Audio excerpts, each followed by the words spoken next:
এখানে সিমের বিচি নিলাম। সিমের বিচি দিয়ে মাছ দিয়ে রান্না করবো। সিমের বিচিগুলো আগে কষা ছাড়িয়ে নিলাম। এখানে টমেটো নিলাম, সাথে টমেটো দিব সিমের বিচির সাথে। এখানে মাছ নিয়ে নিলাম আর টাকি মাছের ভর্তা বানাবো। এখানে টাকি মাছ নিয়ে নিলাম, ভাত বসিয়ে দিলাম। এই যে রান্নার জোগাড় করে নিলাম। এখন আগে সিমের বিচি রান্নাটা বসিয়ে দিব। আসসালামু আলাইকুম, সবাই কেমন আছেন? আলহামদুলিল্লাহ আমরা ভালো আছি। আজকে আবার নতুন একটা ভিডিও নিয়ে আসলাম। এই যে ভাতও বলক এসে গেছে, এখন সিমের বিচিটা রান্না বসিয়ে দিব। কড়াই বসিয়ে তেল দিয়ে দিলাম, তেল গরম হয়ে গেছে। এখন এক এক করে মশলাগুলো দিয়ে দিব।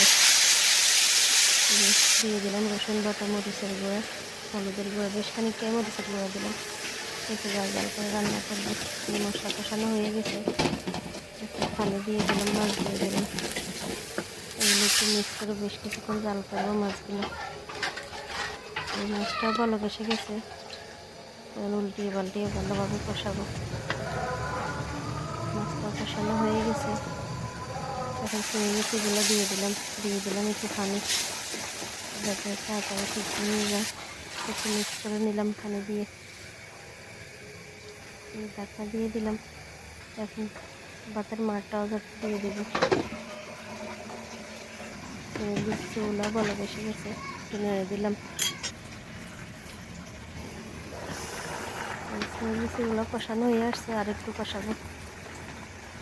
এখন মাছটা ভেজে নিব। একটু হলুদের গুঁড়া, মরিচের গুঁড়া, লবণ দিয়ে মেখে নিলাম।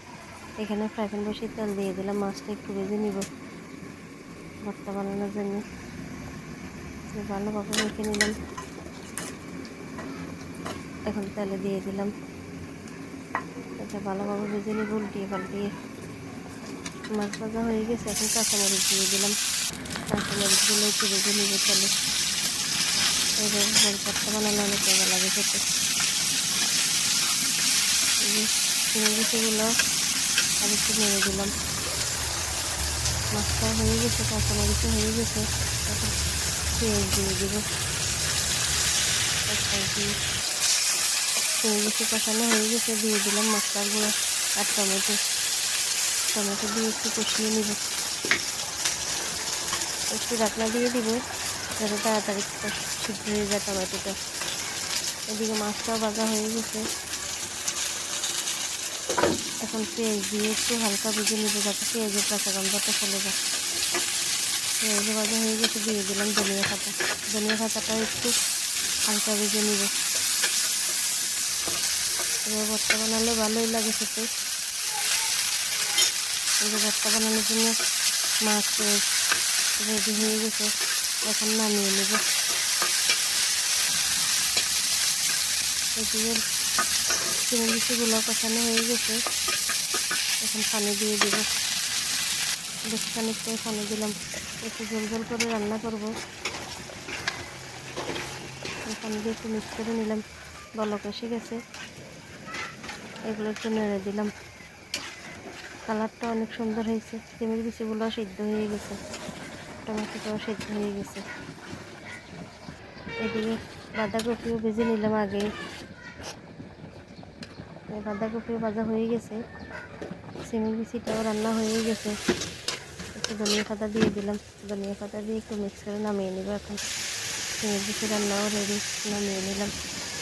এখন একটু বাগার দিয়ে দিব সিমের বিচির মধ্যে। বাগার দিলে খেতে অনেক মজা লাগে। এই বাগার দিয়ে দিলাম পেঁয়াজ দিয়ে, অনেক সুন্দর হয়েছে। ভাজিটাও হয়ে গেছে, নামিয়ে নেব। এখন ভাজিয়ে নামিয়ে নিলাম। এই ছিল রান্নার আয়োজন। এখন ভর্তাটা বেটে নিব পাটায় বানালে এরকম ভর্তা মজা লাগে। কয়টা শুকনো মরিচও ভেজে নিলাম, ফাঁকে শুকনো মরিচ দিয়ে দিলাম। এখন এক এক করে পেঁয়াজ মরিচ দিয়ে দিলাম, মাছও বেটে নিলাম। ভর্তা বানানো রেডি। অনেক মজার একটা ভর্তা। একটু কাঁচা ধনিয়া পাতা দিয়ে দিলাম, মিক্স করে নিব। এই ছিল রান্নার আয়োজন। এখন খাওয়া দাওয়া করবো। আজকে এ পর্যন্তই। সবাই ভালো থাকবেন, সুস্থ থাকবেন। যেখান থেকে ভিডিওটা দেখেন, ভালো লাগলে লাইক কমেন্ট করবেন। আল্লাহ হাফেজ। সবাইকে অনেক ধন্যবাদ। আসসালামু আলাইকুম।